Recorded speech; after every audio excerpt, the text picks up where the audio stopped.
Zurich's early autumn morning carried a gentle chill in the air, a crispness that felt freshly rinsed by the light drizzle of the night before.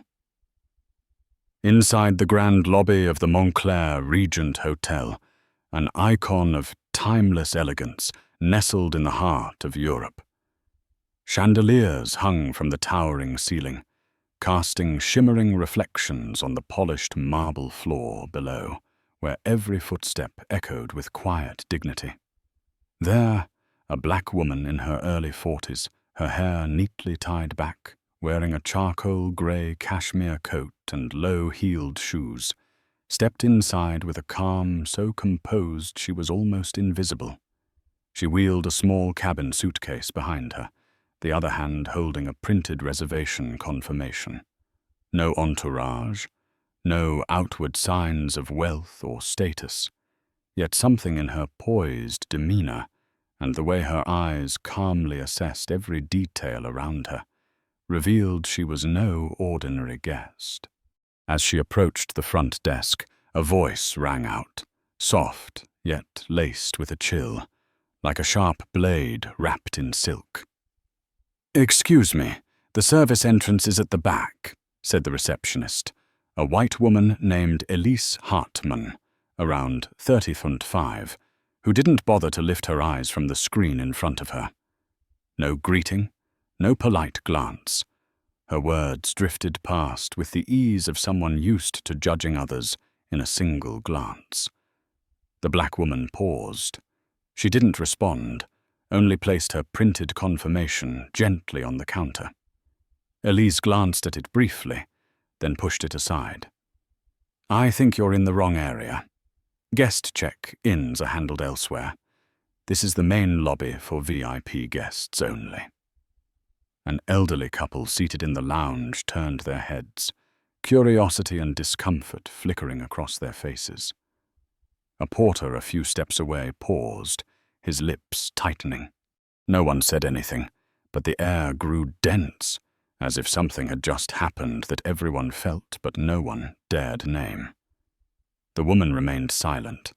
She simply looked at Elise with an even, unreadable gaze, as if committing her face to memory, then calmly pulled out her phone. "Dominic," she said softly, "I'm at the Montclair Zurich. Initiate full emergency protocol." No one knew what she had just triggered. Elise didn't care, but a few of those watching began to shift uncomfortably, because they recognized it, that stillness, that calm.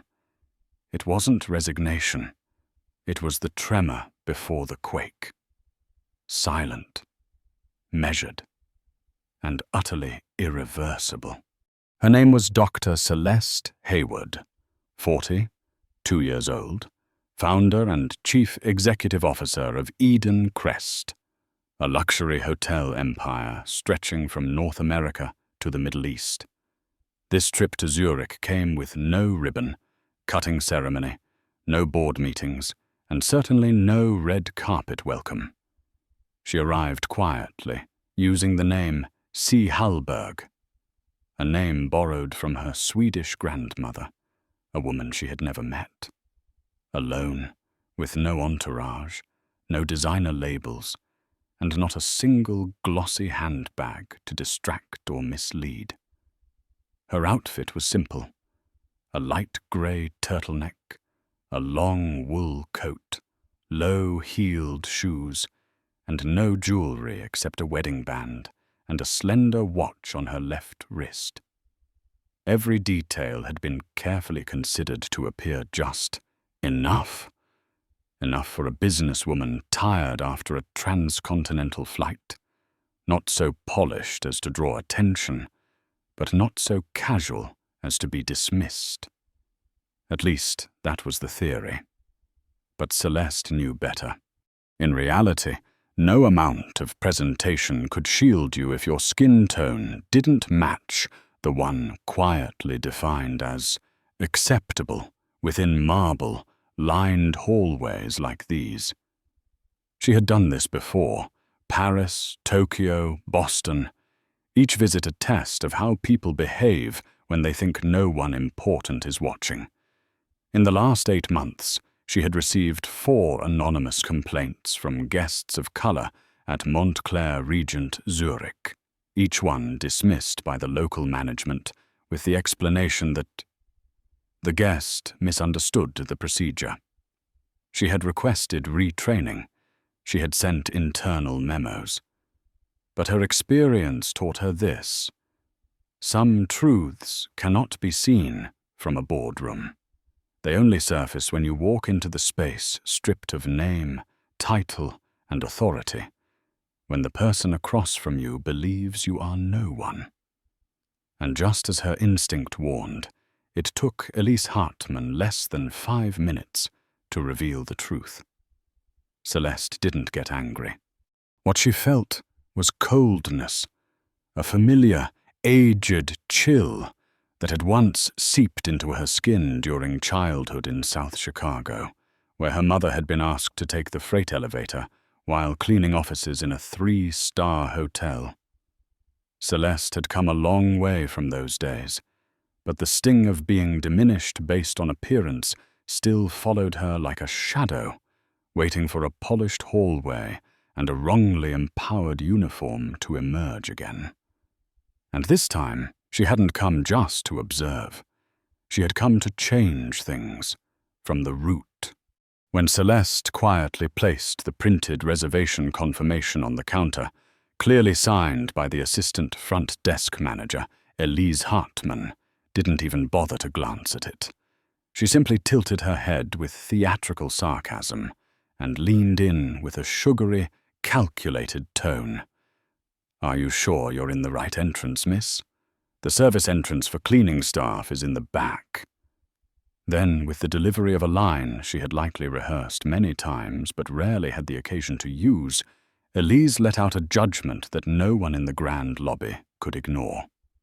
"You people come here to clean, not to check in."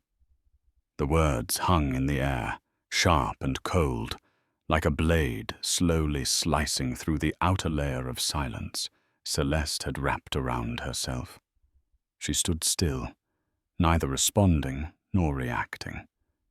But inside, a quiet storm had begun to stir, not from outrage, but from the ache of familiarity. It wasn't the first time. It was a reminder, a confirmation that no matter how far she had come or how immense her achievements were, to certain eyes, her skin color would always define her worth. But Celeste wasn't here to lecture. She was here to demonstrate. Calmly, she reached into her coat pocket, pulled out her phone, and dialed a single number. "Alvin," she said, when a man's voice answered, "I'm at Montclair Regent Zurich. Activate high-level response protocol. I want the general manager, the regional head, and legal on site. Lock the shift schedule. No one leaves until I'm done." She hung up, returned the phone to her pocket, and turned to Elise with a soft, composed smile. "Thank you for your honesty," she said simply. Then she walked away, each quiet step of her low heels echoing against the marble floor, like a subtle drumbeat reverberating off the stately walls of a world that had just revealed a fracture. For an ordinary traveler, that moment might have ruined the entire trip. But for Celeste Hayward, it marked the beginning of a deeper audit, not on paper, but on how people are treated when they arrive without a business card. Just 12 minutes after leaving the front desk, Celeste returned, not with bodyguards, not with cameras, and not with any display of authority. She walked through the glass doors of the Montclair Regent Zurich with a calm presence, neither hurried nor hesitant. Everything in the lobby remained unchanged, the faint scent of bergamot lingering in the air, the soft notes of Chopin drifting from the cafe corner, and guests immersed in luxurious ease. But the only thing different now was the look in the eyes of those behind the reception desk. Elise Hartmann, The receptionist who had mocked her moments earlier stood frozen.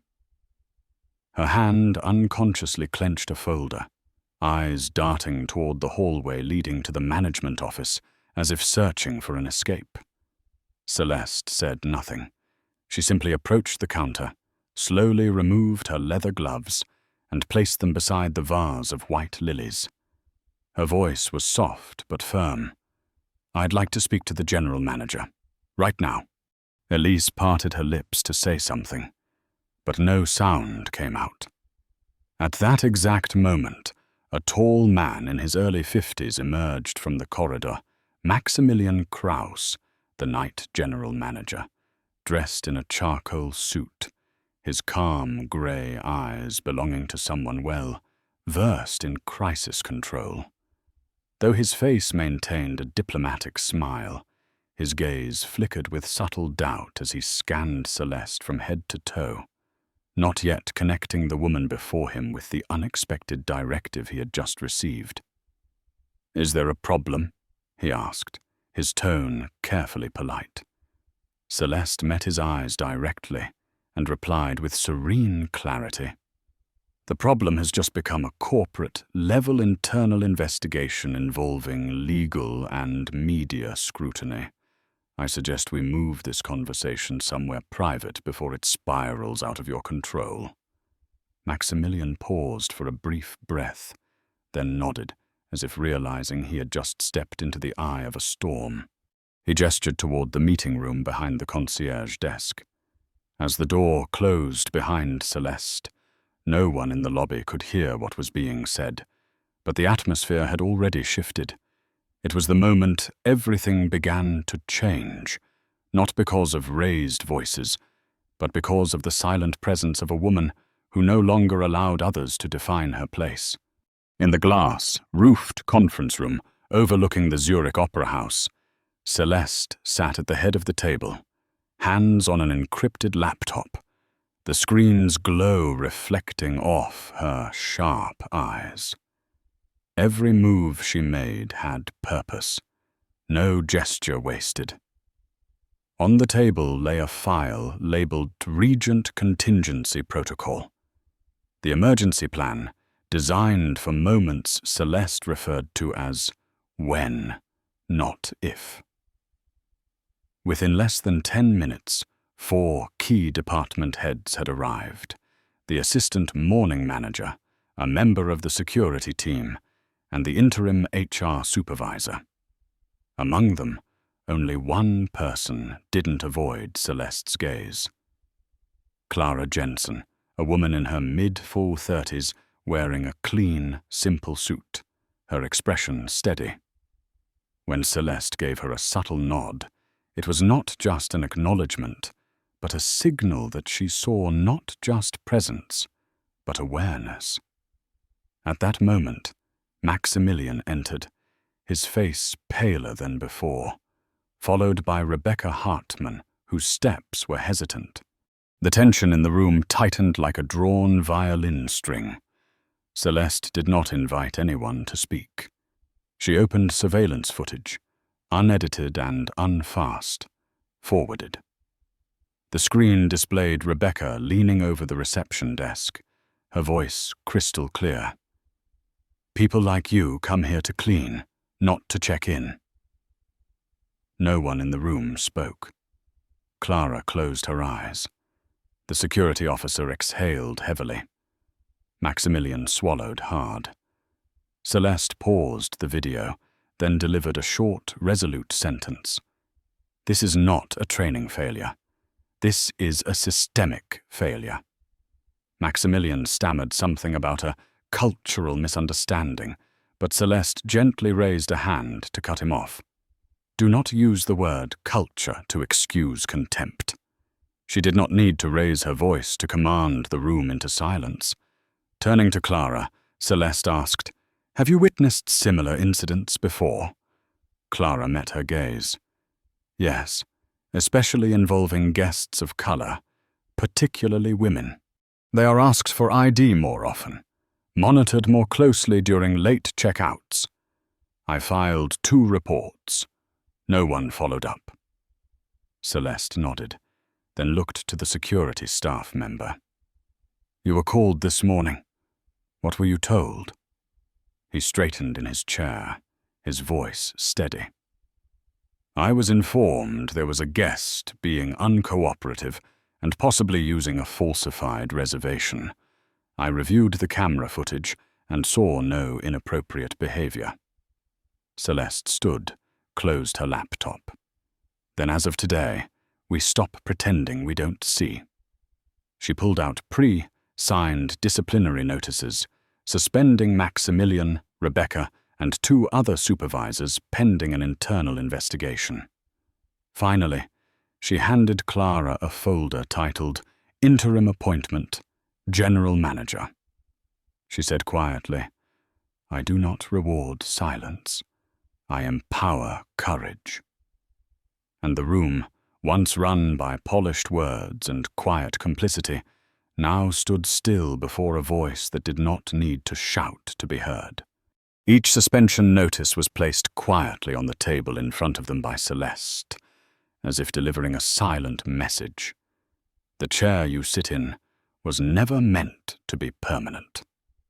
Maximilian clenched his jaw, while Rebecca stammered something about a personal misunderstanding and shift pressure. But Celeste paid no mind. She simply laid her hand on the final envelope, reserved for the one who had remained silent the entire time. Lars Berger, the mid-level front desk supervisor who had approved the shift that day. Lars didn't object.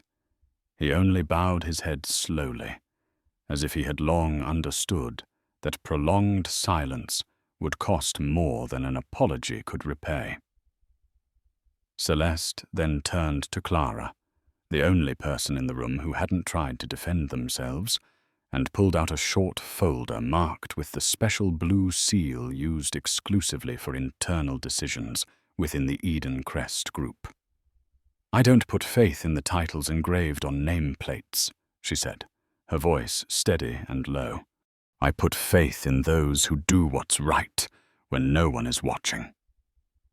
Clara opened the folder, revealing a formal letter of appointment, naming her as the interim general manager of Montclair Regent Zurich, effective immediately.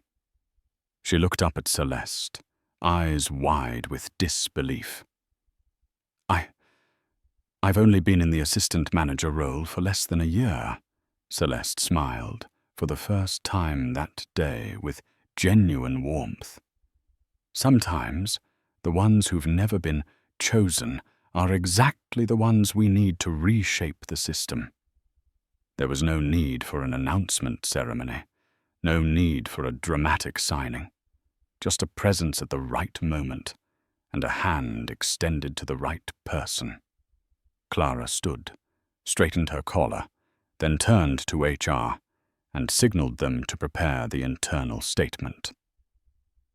Power doesn't need to be proven when it is backed by integrity. Outside the meeting room, no one knew exactly what had just happened, but in the eyes of those emerging, especially Rebecca, it was clear that an old order had just collapsed. And somewhere, in the silence, a new one was quietly taking form, with a different definition of power. Not about who sits higher, but about who is willing to lower themselves enough to see the truth. The next morning, the internal investigation was officially launched under the direct supervision of Celeste and the legal department from Eden Crest's headquarters in Amsterdam. The server system was scanned over an 8-hour period, allowing Celeste and her appointed team to retrieve every customer complaint, internal chat log, front desk call recording, and most importantly, the shift schedule's cross, checked against guest feedback on each corresponding day. It did not take long for the full picture to emerge. 37 complaints from guests of color in the past 12 months, most of which had been labeled insufficient grounds and filed away under resolved. Among the recordings were moments where front desk staff intentionally altered their tone when answering calls from African or Indian voices. In one clip, a hotline operator was caught chuckling mockingly when a guest with the surname Washington inquired about a premium suite. In a confidential internal email, Rebecca herself had once written, "Don't forget to double-check guests' wallets at check, in especially the ones who look too successful for their appearance." What might have seemed like a tasteless joke was, in fact, evidence of a mindset long maintained and quietly enabled by collective silence. On the 8th floor conference level, where Clara was coordinating with HR and legal counsel, Celeste sat silently at the end of the table. She didn't interrupt or dictate. She let Clara take the lead, and that, more than anything, made people look at her differently. Not as a CEO imposing authority, but as someone who asks and listens deeply. At one point, when a short clip played showing a guest of color being denied porter assistance and left to haul her own luggage up 5 flights of stairs, a senior staff member suddenly froze. His name was Matthias, a logistics manager who had worked at the hotel for nearly 3 decades. He lowered his gaze and spoke softly. "I remember that scene. I could have said something, but I didn't." Celeste didn't scold him. She simply nodded, then said loud enough for the room to hear, "Change doesn't start with the people who commit injustice. It begins when those who witness it refuse to stay silent." And in that room, no one looked at the reports as mere timesheets anymore. They began to look inward, and that was the first step in a true cultural reckoning. 3 days after the investigation began, on an afternoon when light rain misted the glass windows and blurred the skyline beyond, Celeste received a private meeting request from someone she had expected would show up late. Michael Voss, Regional Executive Director for Central Europe at Montclair, and the man who had previously opposed the merger of Eden Crest into the hotel chain. At 58, Michael was a refined man with a deep voice and the deliberate gait of someone more accustomed to presiding than participating. As he stepped into Celeste's temporary office on the 9th floor, he removed his glasses, placed them on the desk, and opened with a tone that blended half sincerity with strategic ambiguity, a cadence Celeste had heard countless times throughout her career. "I'm afraid this situation may have escalated beyond what was necessary. We both know Montclair holds a deeply rooted service culture, and applying Eden Crest standards too rigidly might erode that subtlety." Celeste did not interrupt him. She let him speak, letting the elegant phrases drift through the air like wisps of smoke that failed to mask the core truth. When he finished, she asked a single question. What standard allows someone to look at a person and decide they don't deserve to be welcomed? Michael hesitated. He had never been asked that so directly, without raised voices but with no space to evade. "I'm not denying there were missteps," he replied slowly. "But suspending that many staff at once and handing over responsibility to someone as inexperienced as Clara could destabilize the operation." Celeste leaned back slightly in her chair, her gaze steady. "You're concerned about instability? What about the instability felt by guests who were insulted and ignored? By employees who witnessed wrongdoing and had no safe way to report it? Or the kind of instability that arises from a system that only works well for those who look like the ones making decisions?"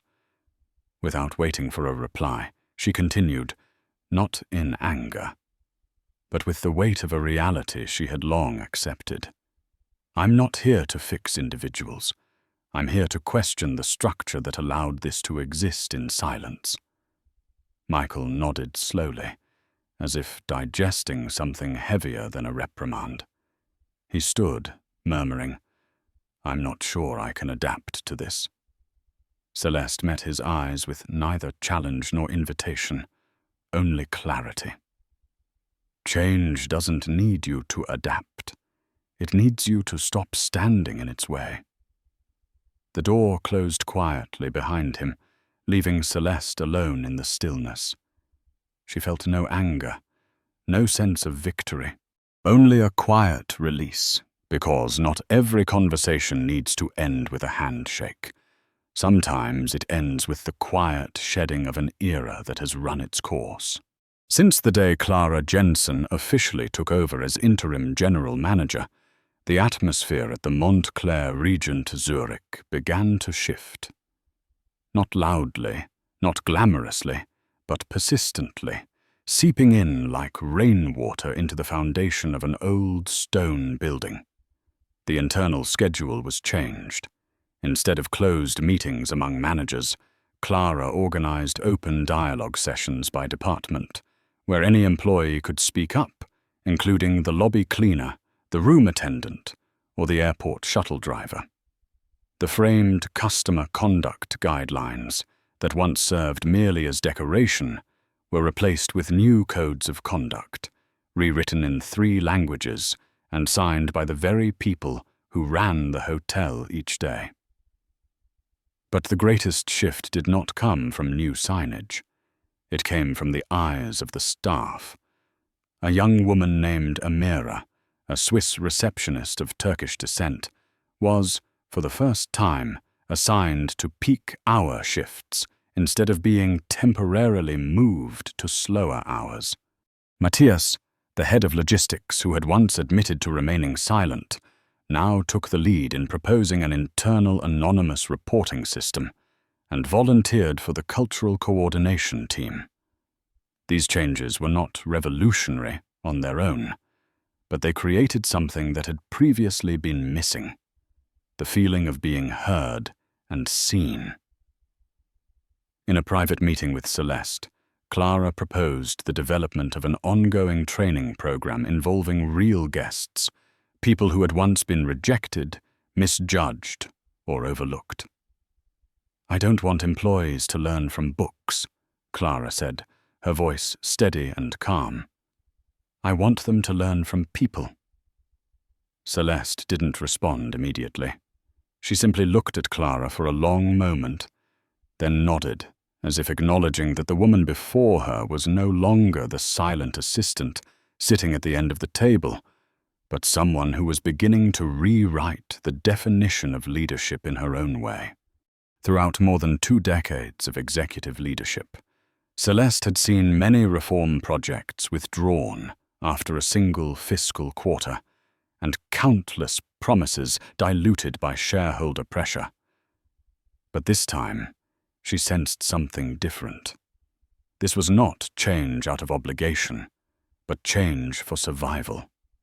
Because for the first time, those who had long remained silent were beginning to speak, not to assign blame, but to make things right. 2 weeks later, Celeste left Zurich on an early morning flight. There was no press conference, no headline released from Eden Crest headquarters. She left behind no speech, no lengthy announcement, just a single internal letter sent directly to every employee at Montclair Regent, titled simply, "Thank you for looking again."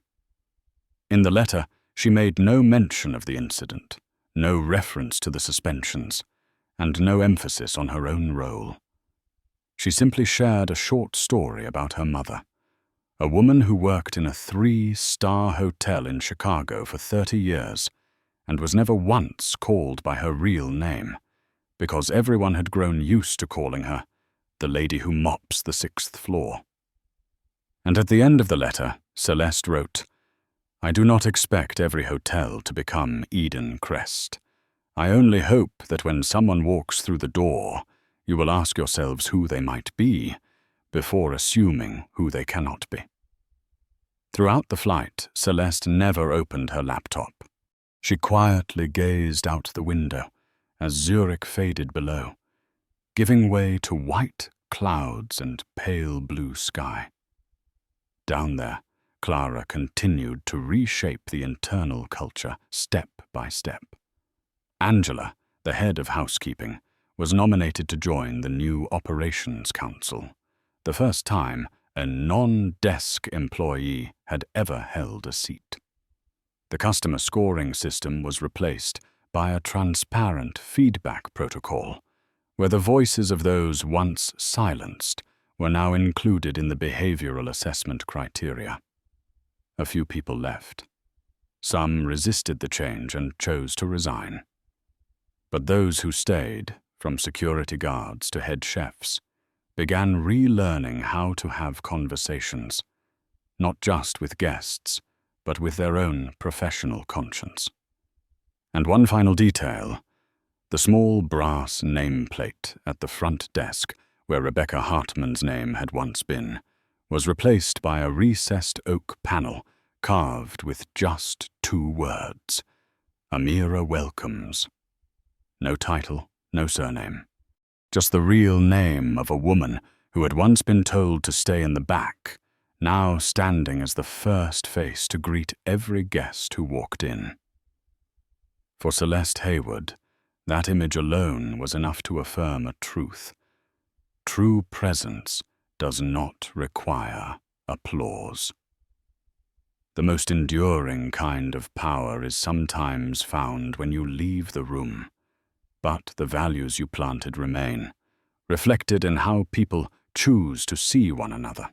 The story of Celeste Hayward is not just a test of anonymous authority, it is a quiet reminder of the true value of presence. She did not need to raise her voice to prove who she was. She let others reflect on their own behavior when they believed no one was watching. And that, precisely, is the deepest form of power, because instead of punishing, she chose to empower. Instead of exposing, she chose to transform. This was not the victory of an individual, but the awakening of a system long accustomed to silence. If you believe that respect does not come from name tags or clothing, but from the way we treat each other, regardless of who we are or where we come from, hit like and subscribe to help us spread more stories that awaken like this one. And don't forget to leave a comment with the words of respect, as a reminder that no one's presence needs permission, only recognition.